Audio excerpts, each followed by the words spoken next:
والله أسمع قصيدة للأصدقاء الله يحفظهم إن شاء الله. تقول هنو إبليس قلوا له تريده يصير لا يتعب علينا الخوة مطشرة، تعبت لهم مثل ما تتعب أم التوم، تقضي الليل حسرة تدفع بحسرة، الفلح ما عندها غيرة وتحكي ويا الفاس، مو صافح لي بل يطعن الشجرة، الذموني بقفاي استورحوا عطام، اللي يذم النار يخلص بالبرد عمره، المجاف الحطب ينشوي، المجاف الحطب ينشوي من الدخان، هي من الله تقتل حوبة الفقرة،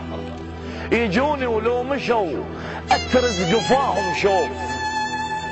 بالموادع غشيم وما اخذ الشمرة، اخذ رايهم حتى من اريد ارتاح،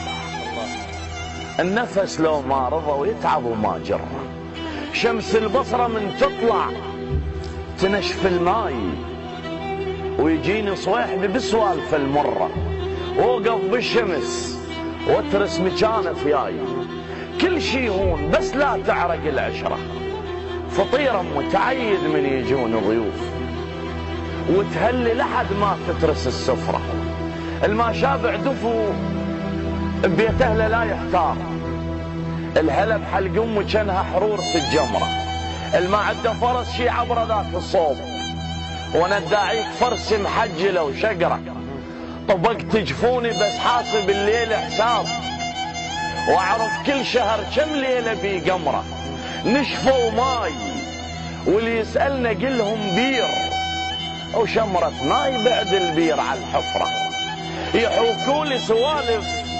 علي نص ردام، الرابو يا المضيف سوالف الغتره،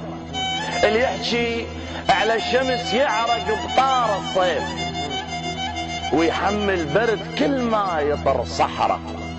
صور كانوا ببالي، صور كانوا ببالي وشققتها الريح، واريد انساهم وتتخوصر الذكرى. سلامتكم.